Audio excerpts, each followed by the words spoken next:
Nam, mwisho wa episodi zilizopita ndiyo mwanzo wa episodi hii inayoendelea.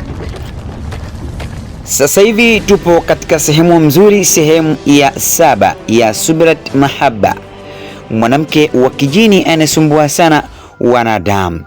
Sehemu iliyopita tulishia kwa Kijiko akiwa amekosana sana na bwana Boshan, na Kijiko alikuwa akitoka nyumbani kwake namna hiyo. Baada ya bwana Kijiko kutoka nyumbani kwake, baada ya muda kidogo nyumbani kwa Boshan akiwa nje ametulia na mgeni wake. Leo Boshan alihitaji kufahamu mgeni wake kuwa anatokea wapi na kwa nini siku ile alimkuta katika jumba bovu. Akamwambia, naomba leo unieleze kila kitu kuhusiana na wewe, maana toka nimekuokota sijai kukuuliza chochote mpaka siku ya leo, lakini natamani leo nifahamu kila kitu.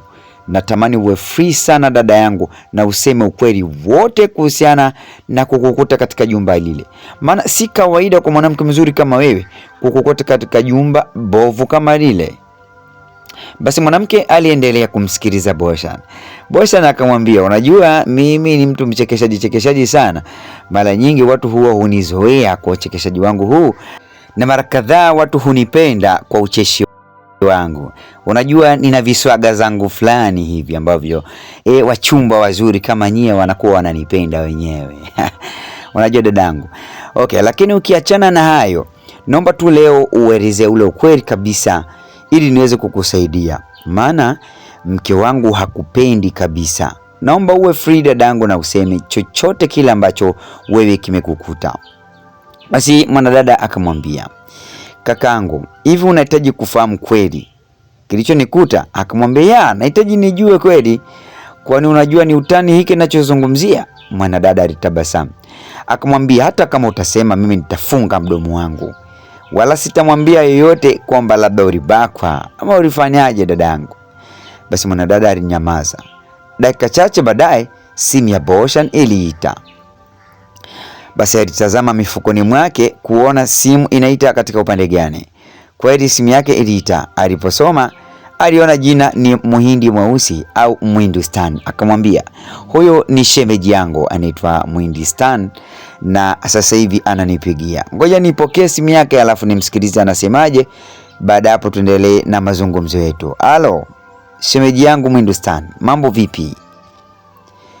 Mimi niko poa kabisa, niko na mgeni wangu hapa, kidogo tutazungumza mawili matatu. Naam, kuna nini tena kilichotokea huko?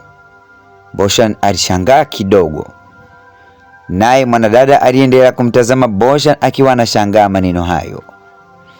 Muhindi Mweusi alimwambia, shemeji yangu, nina kikao kidogo na wewe baadaye kinachohusiana na huyo mgeni pamoja nanyi. Basi muda kweli ulisogea. Baadaye nyumbani kwa Boshan, mke wa Boshan akiwa anatoka ndani alisimama mlangoni, na wakati huo yule mwanamke mchawi alikuwa akitoka chooni. Mke wa Boshan akamwambia, una kazi ya kwenda chooni na kurudi. Hivi unajua chakula kinachotafutwa mpaka wewe unaenda chooni ni cha mume wangu? Unajua jasho analotumia mume wangu wewe? Mwanamke alishindwa kuvumilia maneno yale, alimsimamia mke wa Boshan akamwambia, hivi wewe unajiita Mrs. Boshan, unanichukuliaje? Unaona unaniweza sana wewe mwanamke, si ndio? Mke wa Boshan akawa anamtazama tu akamwambia, hivi ukiniangalia mimi na wewe tunafanana kwa uzuri Basi kabla hajasema sana, mke wa Boshan alimpiga kibao mwanamke huyu. Kwa maajabu, mwanamke huyu baada ya kugeuka, macho yalikuwa meusi sana.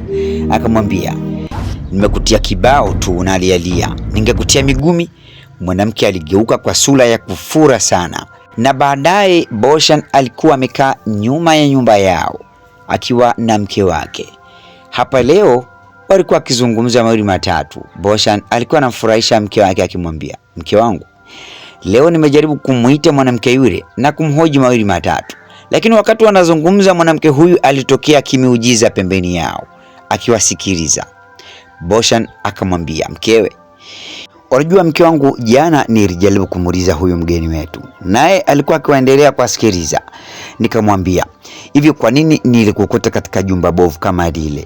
Ulikuwa umebakwa kweli ama inakuwaje? Mimi nilikuwa sijabakwa, ila tu kwa bahati mbaya tu kakangu alikuwa tu nimepatwa na matatizo. Ni kama matatizo gani sasa?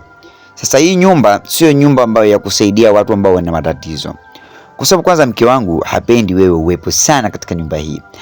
Kwa hiyo pale cha kufanya mke wangu mimi nimwambiaje, kama vipi utaondoka tu. Basi wakawa naendelea kufurahi. Baada Bosha kumfurahisha mke wake, kumwambia huyu mwanamke nimwambie aondoke, mwanamke huyu anaendelea kuwasikiliza. Basi Bosha akamwambia, sitaki mke wangu nione kama wewe unanungunika alafu huyu mwanamke anaendelea kufurahi tu. Kwani yeye ni nani mpaka aendelee kubaki hapa? Wakaendelea kufurahi wawili hao, huku Boshan akiendelea kumbembeleza mkewe na kumpa maneno mazuri, huku mwanamke jini akiendelea kuwatazama.